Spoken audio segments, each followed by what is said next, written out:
everybody, and welcome to Discover Rising Tides. And this is actually show number 19, so we're getting close to 20. Really exciting. Discover Rising Tides: How the Outside Makes the Inside Better, where we explore the importance of the outdoors in maintaining life balance. Through this series, we'll be talking to women business owners to understand their journey. And today, I'm excited to introduce Katy Almstrom. Hi, Katy. Hi, thank you for having me. Oh, thanks for being here. I'm excited to have our conversation. And so Katy is a financial coach, teacher, speaker, and she works with driven women who are ready to pay off their debt and create a substantial future that includes simple strategies so they can reach their goals and live out their dreams. With over a decade of experience in teaching and coaching combined with her own debt-free journey and simplified life, Katy provides a unique service for her clients to help them slow down, map out their own journey, joyful debt-free journey, and create a life that has way less stress around money. So much to talk about. And I'm really excited. And what COVID has done for us and has brought us to this virtual world, because I don't think that we would have met it without it. Probably not. No, probably not. And then come to find out, so we can both kind of geek out on the financial part, but I think what's even more fun is, so I was trying to calculate the year difference here, but you live about 1.5 miles from where I used to live. But it was a really long time ago. So 38 years ago, possibly. So there's that logistically piece that's in common. And it was just kind of fun to talk to somebody about, about where you similar things when you said, oh, that coffee shop. And I'm like, oh, wait, isn't that in that gas station? So cool. Yeah. Those little things. So before we start talking about your business, give us an idea. Tell us a little bit about your journey and how you got here. Oh my gosh. Where do I begin? So as you said in the bio, I am a teacher and a coach, and I've actually always been a teacher and a coach, just in different forms. So I started out my professional career actually as a high school teacher. I was a high school Latin teacher for almost 15 years, and also an athletic coach for almost 20 years before I sort of moved out of that realm. And it's really funny because so many people, when I left my teaching career and I was sharing with people, oh, I'm starting this business, I'm going to be a financial coach, the response is, well, people identify you, right, by how they know you. Mm-hmm. And so many people were just like, I don't understand. Like, you're the Latin teacher. How, like, there was no bridge for them. Mm-hmm. And to me, it was such an obvious shift because I had spent a couple of years in my 20s paying off all of my debt and really going through this transformative time. It affected, obviously, my finances, but I think so much of my money stress came from the fact that it was reaching into other aspects of my life. So my relationships, how I was showing up at work, just my self-confidence, right? All of it was affected by the financial piece. And so when I actually took the time to clean that up, to make that huge change, it transformed everything for me. So that seed had been planted. Like, this is a really good thing. This is a really cool transformation. And it sat with me, it percolated after, all those years. And so when I finally realized now's the time to leave teaching, I grew up with entrepreneurs for parents. I knew I wanted to do my own thing someday. Well, I was in my mid-30s, someday had come. And I decided to make that shift. It was an obvious move for me. It was an obvious thing. Entrepreneurs look for a way to help people, right? I mean, that's when you start a business, it's, I have this thing that'll help people. I want to go help people with this thing.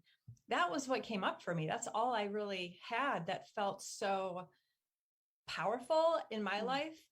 And so it was a very obvious shift for me. And it was just kind of fun to see everyone's reactions. I always got that reaction anyway when I told people I was a Latin teacher. They're like, whoa, that's not what I expected. And so I'm used to that. My first thought is, man, that's heavy. Yeah. It was a lot of fun though. Isn't it interesting how not necessarily pigeonholed, but how people perceive us based upon our roles. And that perception, when you make a shift, how that perception can change, or it takes a while for them to see the change. Absolutely. And I was actually just thinking about this yesterday or this morning, because my husband and I were having a conversation just about work and what he was doing in our future, like the big kind of talk. And to me, I mean, I've left that. I mean, that was my degree in college, right? It was the classics of Latin. I studied abroad in Rome. I had been a student of Latin for 15 years before I even started teaching it myself, right? So it had been this like really long journey I'd been on, almost 30 years. And I just don't like, that's not me anymore. I mean, that identity it is a part of me, but I do not identify as the Latin teacher, the classics major. It really has no hold on me or my life at all, even though I have so many wonderful memories. And I really do. I identify as the coach. I identify as helping women with money, with their behaviors, with their habits. And so much of what I've done in the past has informed how I work with my clients now, how I do that work. But I really, it is so funny because I know so many people probably still see me that way. And I'm like, wow, that is skin that I have shed. I mean, that's like not even me anymore. So it's fascinating. And I think when you can walk the walk and you can see the transformation of yourself, it gives you a different mindset to be able to help others. And I like what you said about entrepreneurs have a business and they want to figure out how they can help others, but I guess I never put the two together, right? But it's true. But what happens, I think, too, in your situation is that you didn't just have this thing that you wanted, that you thought could help others. You had this thing that helped you and it was transformative for you. And now you're able to share that and the compassion and the enthusiasm for this coaching and what you're teaching and what you're helping people with is not easy for people to make a shift and change. Yeah, that's for sure. And so having that compassion and that I've done this before, I know how you feel, and you can identify things like avoidance and wins and help people work through those stages with your personal experience. Absolutely. Absolutely. Yeah. That empathy piece is huge. I've been in your shoes. I know where you are. I can feel those feelings. Again, like that is skin I have shed, but I can step into it. I can still feel it. And I remember sort of how hard those initial actions are to take. Yeah. And so when did you start the coaching business? I started the coaching business almost 4 years ago. So in early 2018, and I was still teaching. So I retired, quote unquote, in June of 2018, but I got the ball rolling, figured out just, who I wanted to work with and what this financial coaching thing even meant. Right. So I had my experience, my story, but what did this look like to actually sit with a client, do the work? What does that mean? And so after the summer, after I finished my teaching work, and I had 2 very young children at home over the summer, I really launched into coaching that fall and have been working with clients every month since. So it's gone through a lot of changes. COVID had a huge impact on my business, what I was doing, the sort of structure of what I was doing, but it kind of came full circle. I started out doing exactly what felt the best, which was sitting down with people one-on-one and really just intimately helping them figure out the best path forward. And after all the iterations I went through, I'm right back there. It is what I love to do. It is that sort of relationship and that really like deep personal work that I'm best at, that I love. And it is so not what my clients are expecting necessarily. Well, I should say people who are interested in being a client. It's not what they're expecting. By the time they decide to work with me, they kind of know, oh, this isn't quite what I thought it was going to be. But it's a lot of sort of life coaching that's mixed in because, like my experience, right, money touches everything. And so we have to look at the big picture. And so what was the mindset change like for you from going from being an employee to being a business owner? Was it different? Was there a shift there that happened? In some ways, yes. So as the sole Latin teacher at every school I ever taught at, there was always this element of, I have to sell myself. I have to sell my program before it gets cut. So there was actually always that very similar of entrepreneurial piece to being a teacher. Totally. And I was also a varsity coach for various sports. So I had to be the salesperson for my programs if they were going to survive at the school. No one else is doing it for me. And so I had that experience. And I think that kind of interfacing with different cohorts, the students, the parents, the, board of trustees, other faculty members, being on committee meetings, like all of that stuff really informed how I sort of get to the most important, essential piece of what I do and sell it. So that is something that I definitely was able to, bring over from my I wouldn't call it a 9 to 5, but my teaching career. The other piece is that I had a pretty easy transition financially. And right, this is part of my story. I was able to put myself in a position where going from the steady paycheck to this sort of unknown wasn't that scary, because we had put ourselves in a position where first of all, I was a private school teacher, so I didn't make very much money. So that gap I had to bridge was quite small. A little bit smaller. Yeah. And that's a whole nother conversation about how much teachers actually make, whether it's private or public, but that's a whole nother call. Oh yeah. Yeah, for sure. So that was an easy bridge to gap. And then things just kind of worked out too. So we were able to change our childcare hours to much less, which was a huge cut in our, expenses. And the universe was like, oh, why don't we make this even easier? And my husband got a raise and then a promotion within a couple of months. During that time, I was making that transition, like percolating on the decision to even leave. So we kind of sat there and I was like, okay, now there's really very little that I need to produce to even break even, so it felt really, really good.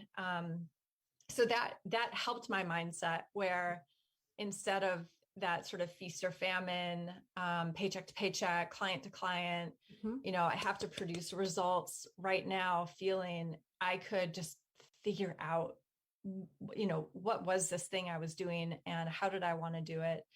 And even with that, I'll call it financial security, but even with that mindset of, this doesn't have to be frenetic. This doesn't have to be so charged. I still wanted to do well, right? I mean, I'm a competitor. I'm a former athlete, coach, all those things, right? So I still wanted to succeed. So I did have that mindset of, more. And that is definitely something that I've had to work on over the years. And it is in many ways what I help my clients work on, clients who are trying to save money and pay off debt and save for retirement and their kids' college, like doing so much at once and never really feeling like they're getting anything done. So that's been really eye-opening for me too. Just the sort of correlation there. And the simplification, the need for simplification also to be able to work a program. And so when you said that when you're talking with clients, it's not what they expect, in what way? So a lot of my clients think I'm just going to dive headfirst into the spreadsheets, the budgets, the numbers. And to be clear, we do. I mean, that is a big part of what we do. But I am not a financial numbers expert. Like I don't do the, gosh, I don't even know the words of what I don't do. So one of my clients, this will make it a little more clear. One of my clients owns an accounting business, right? She is a multi six-figure account, she owns this very successful accounting business. And when we get on a call, I think, oh gosh, she's going to want to do like all the number stuff. Right. And so that's part of our work together is we get on, it's like, okay, client, we're not going to focus on this today. Like, I know you want to, right. But we're going to do the stuff that you aren't good at. Like we're going to do the behavior stuff, the stuff you're thinking about, the stuff that feels really uncomfortable when I bring it up. So, a lot of people, I'm trying to think of a good analogy here, but a lot of people, they come to coaching, they come to something like this, hoping to improve on the thing that they're already good at. Yes. So someone might be really good at paying their bills on time, right? And they pay the credit card bill every month on time. They pay all their bills on time. They're very organized, and yet they're not saving money. They're not communicating with their spouse very well. They don't feel good about their income, right? It's just, there's other stuff. And they come to coaching and they say, well, let's just look at my plan, and let's look at the spreadsheet and, how well. It's like, no, we're not doing any of that. You already know how to do that. Right. So, but we think that we need coaching in the thing that we're already good at. And so that's what's really uncomfortable about coaching sometimes. That's what can be really hard at first to get started, is that we focus on the thing that feels the most, uncomfortable is really the best word. Yeah, exactly. And for being on your side of that conversation in the very beginning, I know that when I'm dealing with clients, it's easy to talk about what they're comfortable about. Yeah. And it takes bravery on your side too, to give them permission to open up and allow them space to talk about what's uncomfortable. Yeah, absolutely. You can't force the issue. Right. And a lot of things, I've had so many sessions where we kind of wrap up, right? We're wrapping up the session and I'll have a client say, okay, there's one more thing I need to tell you. And it's like, it's a big thing. It's usually a really big thing. Because it took the whole time for them to get be able to get it out. And there's that comfort in the session's over. So I can say it, but we don't have to talk about it. And then there's the space to sort of let it hang there. And it just makes it easier than going into the next session. So I've even found that following up after the first session with clients and saying, just saying like, it was so great to talk to you. It felt like, there's a lot more that we're going to be able to uncover. What have you been thinking about? So, like even sort of like starting to pull those things out, because it can be easier sometimes. It's like when people text or on social media, it's like they're not talking to a real person.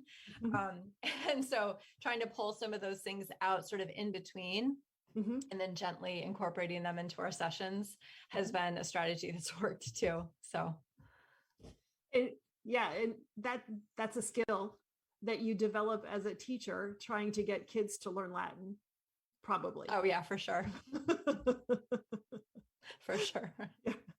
Yeah. I have skills to, get people to show up, not fall asleep, pay attention, do their homework. And all of that is incorporated in your business, because people know, they just showing up for a coaching session, whether you're coaching about finances or you're asking for coaching about anything. It's not just when you show up for the meeting, it's the back work that happens and holding people accountable to it. That's hard. Absolutely. It's hard on our side to hold people accountable at times. It can be uncomfortable, but that's why they're coming to you in the first place. So absolutely. Yeah. So what does it look like? What is your normal progression with a client? Are your meetings all one-on-one, or do you do group sessions as well? So that's like a three-piece question. So pick one of those. Well, it's pretty easy. My coaching is one-on-one. Mhm. I do have free challenges and paid workshops that I do throughout the year, Mhm. but I do the paid workshop just a few times a year, and then a challenge maybe once or twice a year. Mhm. So the bulk of the work I do is the one-on-one, and that is, with usually it's an individual, and I also work with some couples. Mhm. And the progression really depends on the individual. I like to have a really clear starting point. So where are you? And sometimes that takes a few months, quite honestly, because clients don't share it all, or they don't even really know it all, right?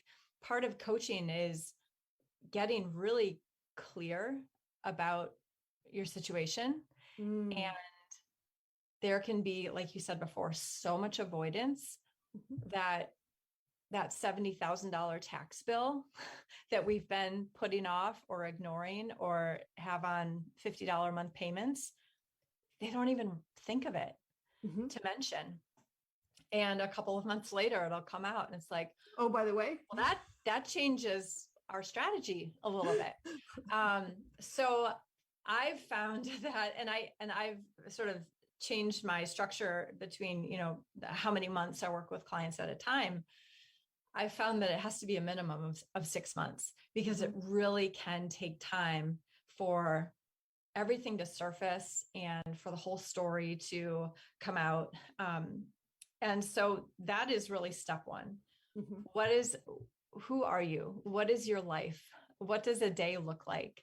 Are you happy? Is your home life happy? Is your work life happy? And how are those things affecting our behavior with money? Are we making the choices that we're making? Do we have the behaviors that we have, or the set of circumstances that we have? Is that based on really not knowing what we're doing all this for, really not feeling very purposeful, really not having strong connections or relationships? Or do we simply just not know what to do?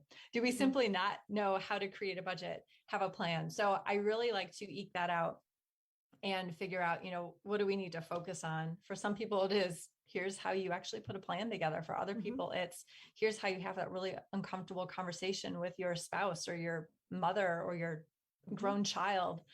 And for others still, it's, here's why you have money. Here's why we want money. Like, here's a really good reason for you to do well financially and not just live by default and see what happens to you. So those are some ways I kind of like to get started and just figure out what's their goal. What do I perceive as sort of an ideal goal, and kind of bring those two together. Yeah, I like that, because they get to work. I like that, because what they think their goal is might not really be what their goal should be. Yeah. And then you coming in as a impartial third party can assess, well, had you thought of this, or here's something else that you might need to be working towards that can make it more appropriate. Yeah. And I think too, I mean, some people, a lot of my clients, I'd say probably 2/3 to 3/4, I mean, quite a few have a lot of debt to pay off. And when we first get started, that is, I mean, that's the goal, or that is the feeling. I have to get rid of this debt. I have to pay off this debt. I need to get rid of it. And that's no joke. Usually, it's no joke. That process is no joke. It is so hard. Yeah. And a lot of times, what I find is that the first problem to solve is, how do we get through a month without using debt? How do we get through a month without feeling insecure about our own ability to use the resources that we do have? How do we actually have money in a savings account and hold it there An exercise that I think is so interesting is, and I've asked people in my community before, if I gave you $5,000 today, what would you do with it?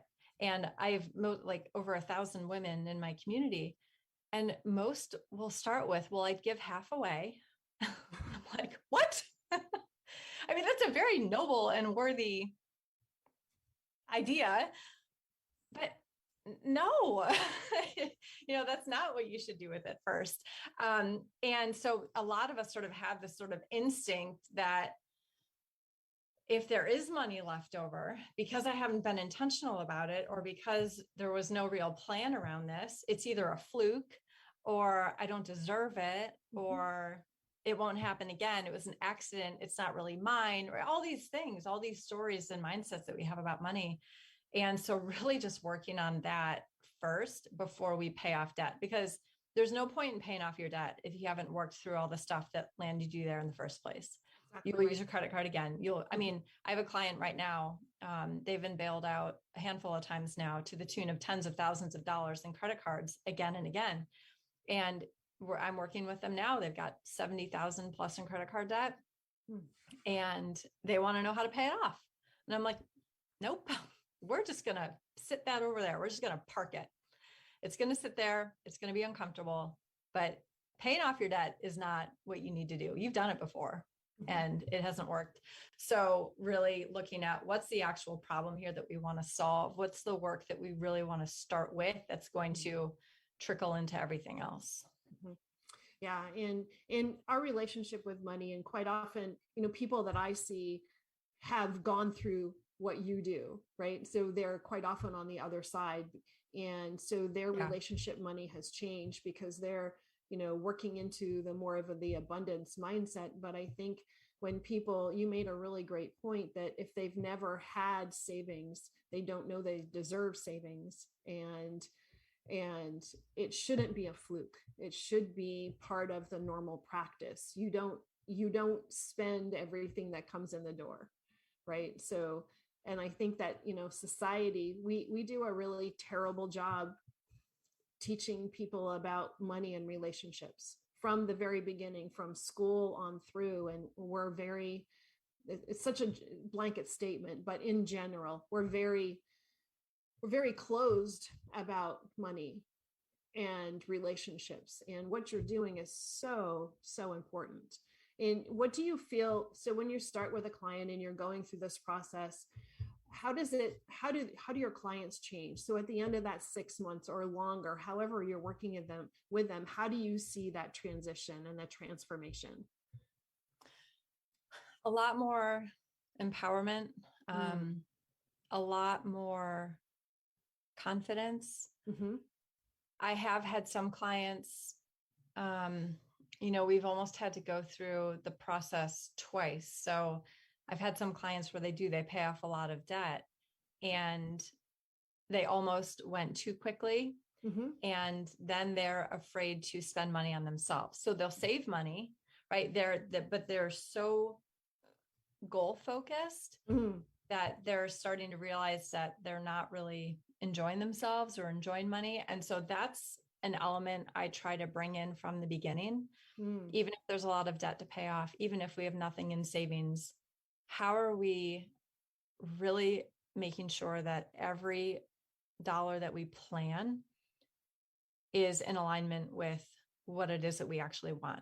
So, for example, there are so many people who will add things that they really want to their Amazon wish list or their Amazon cart, right? And so it might be something like a $40 book that's a little bit more rare or really nice, but it's something they really want. And so they'll put it there and they'll leave it there and they'll think, I can't, that's too much for a book. I can't. But over the course of a month, they'll go to Target, Home Goods, buy a couple things on Amazon for, $13 here, $7 here. And they spent far more than the book was. Far more than the book was. And so just bringing awareness to that, going through what what are you spending money on? What are you planning to spend money on? What is something that would feel really good to spend money on this month, and putting that in the plan, but then being really, really careful to not do those other things that really don't matter. Spending a small fortune on takeout because you forgot to go to the grocery store or whatever, we oftentimes borrow money or overspend because we're of a lack of planning or just out of convenience, sometimes necessity, of course, but a lot of it's convenience, lack of a plan. And so that's something I really just like to focus on too. How can we look at the month in advance? How can we identify those places where convenience has to creep up and then we overspend? And how can we instead really make a commitment to avoiding that kind of trap and spending the money here where we want to? Yeah, I like the word you used, awareness, because maybe a lot of people don't realize, they don't see it. But looking in from the outside, you can show them what's obvious from looking from the outside in, and bring that awareness to those actions, so then they can really learn to recognize what the triggers are and what is happening for them for those things. Yeah. And I mean, we're so emotionally invested in our own budgets. I mean, literally how we spend money is a reflection of our life, our lifestyle. And so there is so much emotion tied to all of that. For me to be able to come in and say, okay, talk to me about your phone bill, talk to me about your cable bill. I know those are sort of the classic, everyone thinks you're going to be asked to cut those down, but why is there $300 there for pets, right? I can just ask questions because I don't know the answers. And to have people talk through sort of each part of their life, that gives me, number one, a sense of who they really are and what they care about. And then I can help them sort of craft the new plan. And I can hear literally the sigh of desperation or the guilt or whatever those, what's, bill asterisk. And they're like, oh, and then like launch into a whole story about this, Uncle Bill that they buy coffee for 4 times a month because blah, blah, blah. So it's just really interesting to you sort of step into their lives that way, be the objective, perspective, but get to really understand the emotion in their plan, in their lifestyle, and try to bring some objectivity to their perspective, like try to help them look at things objectively and make light of it a little bit. I mean, I think that's something that I do pretty well is help my clients laugh about the stuff that typically feels so heavy. Something I find myself saying a lot is, yeah, this is messy, but I've seen worse. I mean, you're not alone. And a lot of, we all get into this kind of mess, and I have my own stories and anecdotes I can share. And so I think that really helps too, to just make them feel like this is just it's normal. And what I've been through is normal. And I'm actually really freaking amazing and brave to be doing this work now. So I give my clients so much credit for even being a client, right? Even doing this financial coaching. It's hard. It's hard to open yourself up because you have to open the closet and you have to watch things fall out. Yeah. And then you have to explain the things that fell out. And that's raw. And it does take courage for people to be exposed like that and willing to do the hard work to get to where they need to be, because it is hard work. And as you're talking to your clients and hearing their stories and helping them through that, what do you do for yourself to make sure you're not absorbing their energy surrounding their situation? How do you take care of yourself? Yeah, that took me some time to figure that out. I I actually burnt out working with one-on-one clients in I would say late 2019. I probably had 26, 28 clients at a time. And I was really, really, really stressed. And I think part of it was just my own systems and processes and how I was connecting with clients. It just wasn't as smooth as it is now.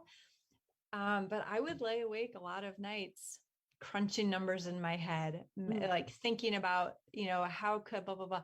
Right. I mean, just because I would meet with 3-4 clients a day, and it would be so hard for me to just get a good night's sleep. So that's taken a lot of mindset work on my part. It's taken just some practice and experience on my part. I mean, I think the same thing was true when I was a high school teacher. I would have a kid in my class that didn't really like Latin. And I would be like, I will make you like Latin, right? Only one. And what's that? Right. Yeah, I know. And what I've found is that's not everyone's going to like Latin. And not all of my clients are going to be successful overnight or have a really obvious, clear path forward. But that's not my job. My job is to inspire them. My job is to help them take the next step.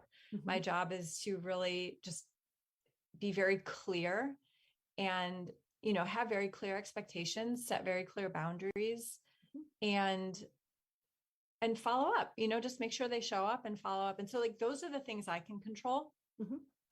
I hug my husband a lot. There will be a lot of, I'll have some hard sessions with a couple, and, that night at dinner, I'll give my husband a big hug, and he's like, oh boy, who'd you talk? Like he kind of knows, and I just am so grateful for, what we've done and the work that we've done. And so that's something we talk about a lot too, and really just have so much gratitude for the work that we did earlier, early on in our marriage. And, just for me, just to go back to that time when I was so stressed, and that choice to make a change, and just thanking my past self, right, for that. So I think it has bred a lot of gratitude. And like everything though, just the time and the experience, I've learned that there is only so much I can do. My clients are adults, and I've even, I've had cases where sort of our first run together, it didn't feel, or not our first run, but I'll work with a client for 6 months, and I'm not really sure what they got out of it. Right. It was okay. Like, I know they made progress, but there were times when I just thought, gosh, I don't know if we're the right fit. I think it wasn't that clear. And then 2 years later, I get a letter in the mail saying, we're completely debt free. You changed our life. We have, all this, and I've hardly remember, it's been years. Right. And it's like, wow, those guys. Right. And it's actually funny because just a couple of weeks ago, I was my kids take jujitsu locally, and I was sitting in one of the classes, and one of the dads came over to me and asked, he was like, do you teach Latin? Or, we have, masks on and all that. Turns out he was in my class over 10 years ago and in another part of the state. So he's, 30, has a couple of kids, and they're older than my kids. I was like, wait, how did this happen? But, and he was one of those, he wasn't a great Latin student, was there kind of because he had to be. And I don't remember exactly what he said, but something really nice. Like, I knew you were rooting for me. I knew you had my best interest in mind. I knew you wanted to help me. And that's like exactly the correlation, right? Not everyone wants to be there. Yeah. And, I can't make everyone love Latin or be perfect. Same thing with the coaching, but it's the boundaries that I can help them set. It is the accountability. It is my passion for the thing. And, just having anything that can trickle over, is worth it. So it's amazing. Yeah, no, that's great. And so how do you utilize the outside, and what does that look like for you? And what does that bring to you personally? And what does that actually bring to your business? oh gosh. So this is something I'm getting a lot better at. The winter is hard. I mean, honestly, it is. It's hard in New Hampshire. The surfaces are so icy. It is just not safe to be on the surfaces that I like to be the rest of the year. So I'm actually, from my vantage right now, I'm looking out the window. We have a rail trail along a river right in our backyard. I mean, if I left my seat now, I could be down there in less than a minute. Mm-hmm. And I absolutely love having my fresh, travel mug of coffee first thing in the morning after I drop my kids at school, and I'll walk for about a half mile down to a really beautiful part of the river with a big bridge, lots of runners and bikers and walkers. And it is my backyard. And I can just take that time to think about my day, to just have that quiet time. We live in a pretty small house. I have 2 young kids. I get claustrophobic very easily. And as much as I love this space and my family, I have found that there are times when I literally need to just go outside. And so that has been a really good routine for me, pretty much from April to early December. I've been working really hard to figure out how to get outside more over the winter. That has been going sledding and skiing with my kids on the weekend. Yeah. And it has been working with my husband. We have a project outside we've been doing. And so a couple times a week, I'll go pick us up sandwiches and we'll just be outside, especially if it's a sunny day.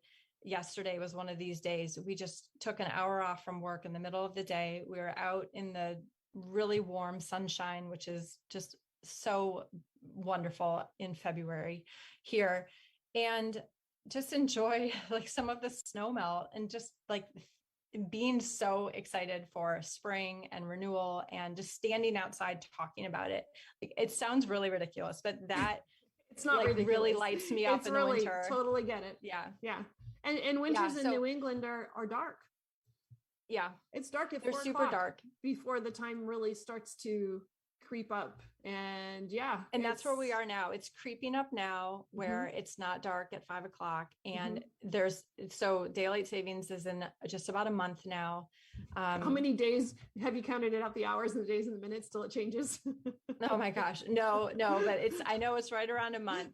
Well, so my daughter's birthday is early March and my husband's birthday is the end of March. So we kind of say we just get through February, and then we sort of have like the birthdays and daylight savings, and we can get through 31 days of anything, right? Because March is really hard out here too. Everyone thinks February is hard, but it's really March that you have to get through before it's spring. So I really have not been going outside as much as I would like to this winter, but that hope of doing it in the spring has been so strong. And part of it too is just my kids are older, so it's easier for me to slip out. And skiing has been really amazing for us too. Both my parents and my brother have also moved to the area, and they live in just gorgeous, woodsy sort of locations. So I spend a lot of time walking with them, in their various locations. I mean, this truly is the worst month to ask me that question. How do I get outside? And that's also an important time to ask the question. It's just like, Lauren, you're talking about your accounting person that's good with numbers, and it's important because understanding how you looking for roadblocks and things as well. But it is being outside and the fresh air, and in the springtime or just with the sun shining, it just makes a difference. It doesn't mean that you need to go on a 15-mile hike. It means that you just need to be outside in fresh air and listen to the birds and reground. One thing I really like is we have a back deck that basically serves no purpose other than it has to be shoveled every time it snows. That's not entirely true. I'd like to sit out there, when it's nice out, but we have another porch that we sit on much more often. Anyway, the back deck has to be shoveled every time it snows. And I don't let anyone else do it but me, because it takes just the right amount of time. If it's, just warm enough, I can do it with just a sweatshirt on and boots and gloves. And it is a decent workout. And it faces our sort of back to the woods and the river and the birds if I do it at the right time of day. So that's something that I definitely relish in, knowing that I need to go shovel the back deck, because that's something I enjoy. The shovel, it's mine. Yeah. Yeah. That's amazing. Yeah, it's important. And you got to find it where you can find it and take advantage of it and do it. Absolutely. Totally. And so now go ahead. You were going to say something. Well, I was going to just one last thing too. I know a lot of weekends when it is really snowy, we will be by the wood stove. We'll all be hunkered down, watching a movie or doing Lego kits or something, right? That's really what we're into these days. And my husband's really good about saying, okay, snowy hike, everybody, get your stuff on. We're just going to walk around our property. We've got about 5 acres. We have a trail sort of through the woods. We're just going to do one lap. And then we'll come in and make hot chocolate or something. And that 15, 20 minutes of getting outside and walking through the snow is just, it totally wakes you up. It is so refreshing. So that's something that we try to do every weekend. Yeah, no, it's good for the kids too, to just clear the cobwebs. Yeah. So tell us, how do people find you? And you have Facebook groups, right? I have a Facebook group. Yep. The Simplified Budget is my Facebook group. The Simplified Budget podcast is my newest endeavor. And that is it is behind the scenes. It is my coaching sessions with one of my clients. Wow. And so every single week, we are sharing the recording of our sessions. I occasionally do a solo episode to sort of just recap some of the topics that have come up. The episode that launched today is just a bonus session from a live stream that I did in my group, but the majority, right, we're following one woman's journey working with me. And it has been really amazing sharing that, getting feedback. And I know that her story is so universal and yet unique at the same time. So she's a newly single mom, veteran, just trying to figure out how to go from survival mode to thriving in, COVID, major transitions, moving to a new city, single mom, so that has been just an amazing journey with her. It's been really exciting, everything that's happened to her over the months. So we've been working together. So that's been a really great project. So that's a good place to start, is the podcast. Where do you both find the group podcast? And the podcast on all platforms. So Amazon, Apple, Spotify, Google, iHeartRadio. Both the group and the podcast are the Simplified Budget. That's fantastic. And your website as well? Website is in the, what do you call it? It is being changed right now. Under construction. Under major construction. Yes. So no website to share right now. Okay. But the Facebook group, Simplified Budget. And, Katy, I want to really thank you for today and sharing your story and your insight. And I really love how you help your clients take a deeper dive into what can be such an uncomfortable topic, but can also be life-changing with hard work. Yeah, absolutely. And I think bringing it from uncomfortable to normal, usual, comfortable, something that we're just used to talking about, to celebration, really. Totally. Yeah. Is a big goal for me. So just normalizing, like you said, we don't talk about it enough, and normalizing that conversation about money is huge. So, yeah. So thank you. Thank you so much for sharing your time with me today. I appreciate it. You're welcome. Thank you for having me. Yes. Go.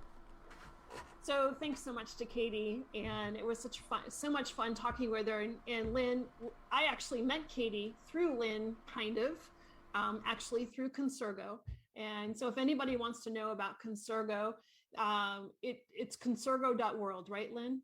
Yes. Yes. So everybody check out consergo.world. It's a great resource for men and women and business owners and just about everybody. There's so many facilitators that are offering time, including Lynn as a faculty, right word, a faculty for Consergo, and great option. But anyway, so I really had such a good time talking with Katy, and glad that we made this connection. And through this new world we have, that we're all virtual and have really been able to connect with great people, and that's what's put Lynn and myself together. So I'm excited for Lynn's session of rising up, and take it away. Thanks so much, Jean. Yes, Katy is wonderful. And I'm so excited to talk to you guys today a little bit about, we're always talking about nature and how it helps us get better from the inside out. And I've been thinking lately, today is a new moon. And so I love questions. And what are the ways that nature helps us ask ourselves better questions is what I've been thinking about. And so there's an analogy of the moon and even the seasons, right? The phases of the moon and the seasons of the year. You could look at it either way. And the way a plant grows. And if you think about the seed of an idea, the seed of a plant as the analogy here, then we can kind of see how, at the new moon, when it's dark, right? The moon's not reflecting any light to us at the new moon. The seed is in the ground under the dark, not getting any light. Or in the winter, if you want to look at it from the seasons, right? It's the time of darkness. And then first quarter is analogous to spring. And we see the sprouts of the seed. And then, the full moon is analogous to summer and the full blossoming. And then the last quarter is, the harvest and the preparing the fields to be fallow during the winter. And so what are the questions that come up for us? Well, the very first question that I thought of that I think is one that can help us all, kind of be reflective and grow is, what seeds am I planting?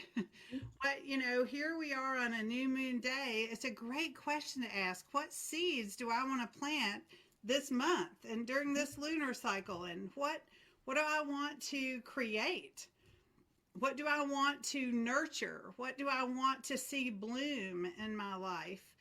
What do I want to harvest in the end? And so I love that. And then that led me to ask, where am I playing small? So where would I like to create a bigger answer, right? And how can I use my intuition to guide me more, right? How can I listen to my inner voice, if you will, more adeptly to make that creation happen with ease? And so I love these questions, and I have just an affirmation to offer on this new moon day. The moon is also connected to our intuition historically, and so the affirmation today for me, and I invite you to join me in it if you want to, is, I trust my intuition to guide me through any difficulties I may face. I trust my intuition to guide me. And then I plant amazing seeds, right? You got to be intentional about planting those seeds and then trusting our intuition to guide us. So, Jean, that's what I have for you today on this day of the new moon. Thank you for having me. Oh, you're welcome. And before we go, let's plant another seed. Okay. So let's quickly talk about Be More Conference if we can. Absolutely. I'd love to. The Be More Conference is a one-day event on March the 19th. And it is It's going to be amazing. 14 speakers, all of whom are giving 20-minute segments, so bite-sized segments. And it's an amazing group of speakers. It is only $27 for the whole day, and it includes the free bonus of recordings of all the speakers. So if you can't be there the whole day, it's all right. You find the tickets at bemoreconference.com. Thank you. And it's open for business owners, but also open for everyone. Absolutely true. Yes. And absolutely. There are speakers from many different backgrounds offering many different thoughts and ideas and teachings. Absolutely. Our theme this time is, this is the third time we've done the Be More conference. And our theme this time is living in alignment. Your genius is calling.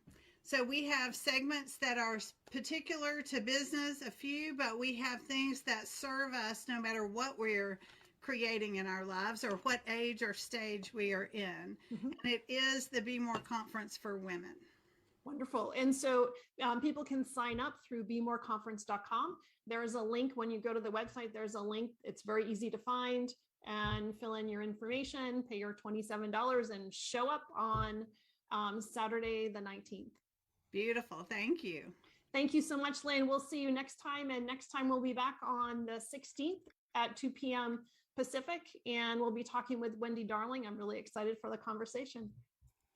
Absolutely. Thanks. Striving, so surviving. I keep on thriving,